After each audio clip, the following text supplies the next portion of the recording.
Olá, estamos aqui eu e Fábio Serapião para trazer os principais destaques da mais nova edição da revista Cruzoé, que já está no ar.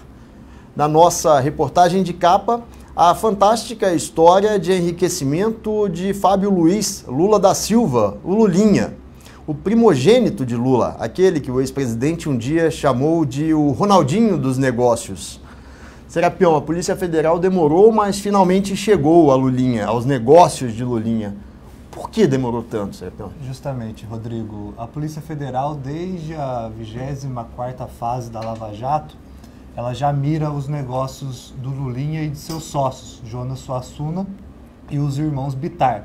Isso porque lá atrás ela já descobriu que eles eram os donos do sítio de Atibaia, que era utilizado pelo ex-presidente Lula. A partir daí ela foi tentando entender como que se dava essa relação entre as empresas do Lulinha, dos sócios dele e do próprio ex-presidente.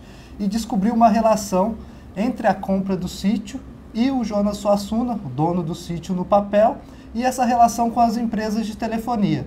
Ela percebeu que o dinheiro que entra nas contas da empresa do Jonas Suassuna, por meio dessas empresas de telefonia, depois abastecem a compra do sítio. A partir daí eles conseguem mostrar que a investigação tinha que ser conduzida pela Força Tarefa de Curitiba e começam, de fato, a investigação.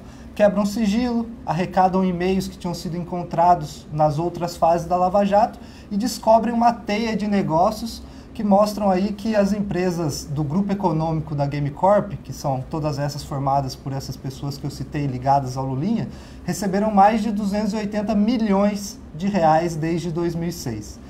Então ela passa a trabalhar em cima desses dados até a deflagração da fase Mapa da Mina desta semana. Tem um detalhe interessante que a Polícia Federal já havia feito esse pedido para a deflagração da operação há mais de um ano, inclusive com o pedido de prisão do Lulinha. Isso ficou meio que mal parado no Ministério Público. Justamente.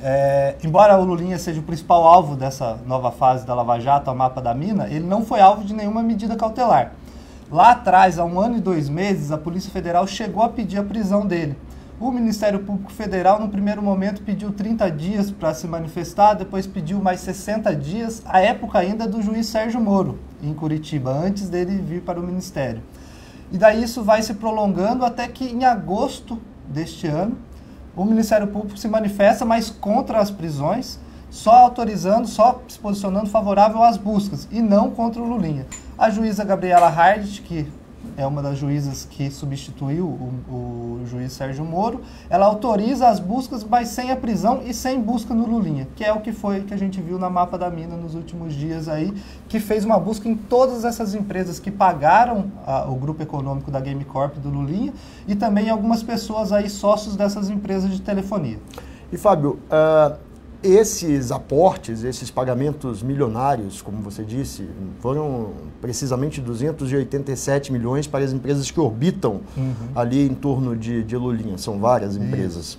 A suspeita da polícia e do Ministério Público é de que esses pagamentos, na verdade, eram feitos porque as empresas recebiam algo em troca durante os governos petistas. Justamente. Durante a coletiva de imprensa da operação, o procurador Robertson Pozzobon foi muito taxativo ao dizer que o principal atrativo desses pagamentos não era nenhum tipo de prestação de serviço, mas sim a figura do Lulinha, que servia como um entreposto com o ex-presidente Lula.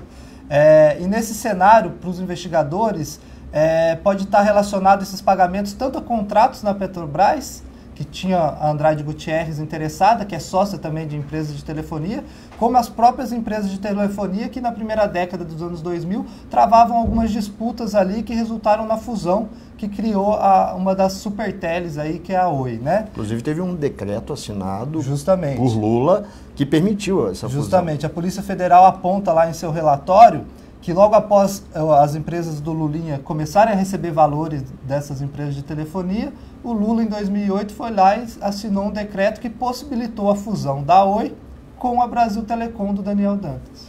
Bom, a história desse emaranhado de empresas criado ali em torno da figura de Lulinha está contada nessa reportagem, que é a reportagem de capa da edição da Cruzoé. Em outra reportagem, nós tratamos de um assunto que já virou tradição aqui na Cruzoé, sobre a relação, as relações questionáveis entre magistrados e advogados e empresários. Reportagem também do Fábio Serapião. Ele acompanhou no Rio de Janeiro uma festança no Copacabana Palace de um grande escritório de advocacia.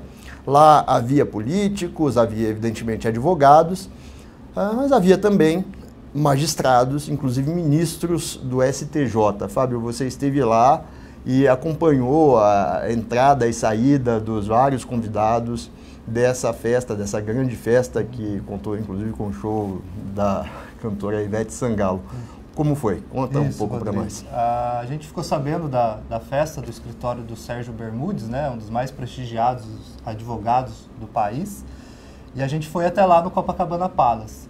Eles reservaram todos os salões de festa do hotel, mais de 2.000 metros quadrados de festa, muita bebida, muita comida, show da Ivete Sangalo, uma festa que no interior se chama de festa de arromba.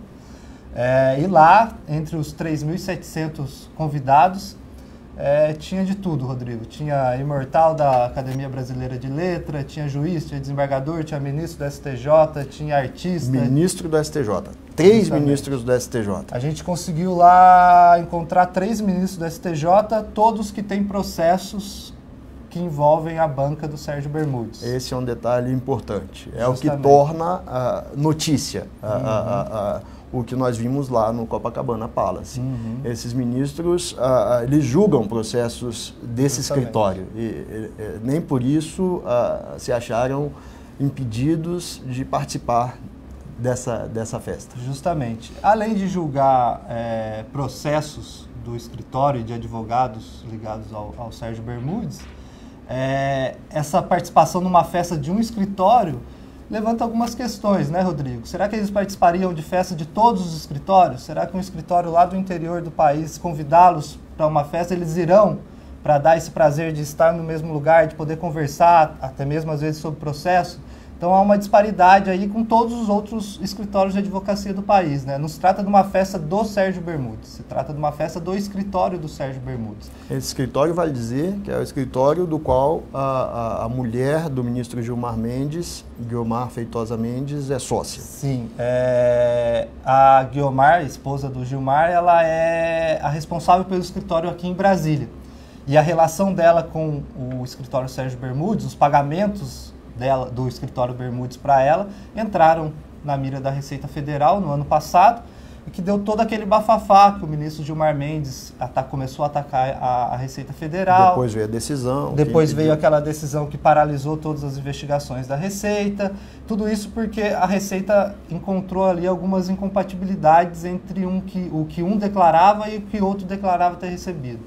Então, essa relação, o escritório do Bermudes, embora seja um dos mais reconhecidos do país, pela sua capacidade e tudo mais, ele também é conhecido por essa boa relação, esse bom trânsito que tem em todos os setores da sociedade, incluindo as cortes superiores aqui de Brasília. Certo. Os detalhes dessa festa que o Fábio acompanhou lá dentro do Copacabana Palace, você lê na edição da revista Cruzoé, que já está no ar em www.cruzoé.com.br. Nós contamos com a sua leitura.